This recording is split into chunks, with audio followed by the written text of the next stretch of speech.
Picture this: a quiet suburban neighborhood where perfectly manicured lawns meet white picket fences and everyone knows each other's names. That's where our story begins, and where Kacey Mitchell used to call home. But on the morning of September 15th, 2019, everything changed. Kacey was your typical 16-year-old, bright, social media obsessed, and always texting her friends about the latest high school drama. She had this infectious laugh that her mom said could light up any room. Every morning, she'd walk the same route to Jefferson High, her blue backpack bouncing with each step, her blonde hair catching the morning sun. But that Tuesday morning was different. Kacey's mother, Sarah, noticed something odd when she went to wake her daughter. The bed was made, too perfectly made. Kacey never made her bed. Her phone, usually glued to her hand, lay charging on the nightstand. The window was slightly open, though Sarah distinctly remembered closing it the night before.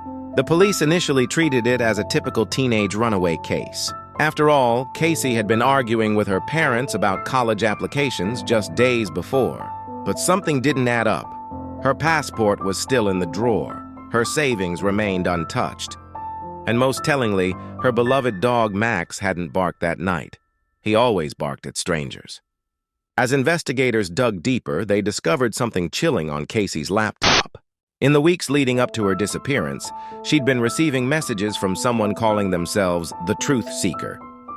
The conversations started innocently enough.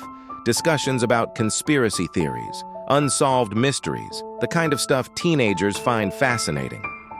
But then they took a darker turn. The Truth Seeker claimed to have information about Kacey's biological father, a topic that had always been off-limits in the Mitchell household. Sarah had raised Kacey alone, never speaking about her father. The messages suggested meeting in person to reveal the truth. The investigation took an unexpected turn when security footage from a gas station 20 miles away captured Kacey getting into a black SUV at 2:47 a.m. on the night she disappeared. She wasn't alone, and she didn't look scared. She looked determined. What happened next would shock the entire community.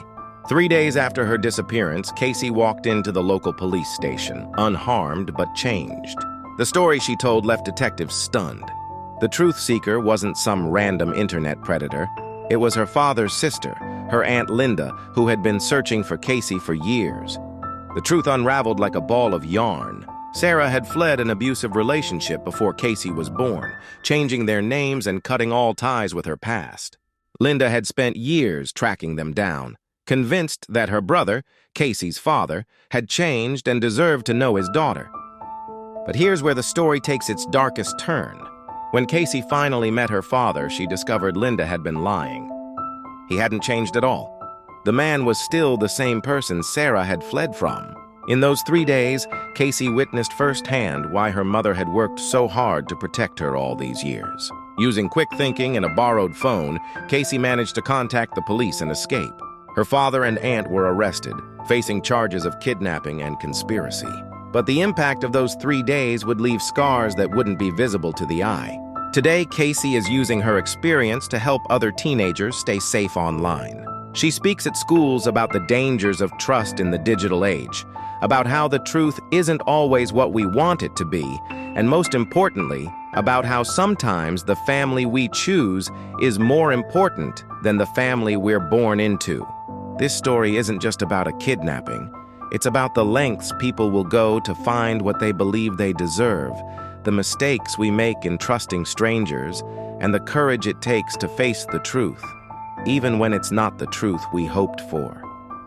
Kacey's story reminds us that in our quest for answers, we must never forget to question the questions themselves.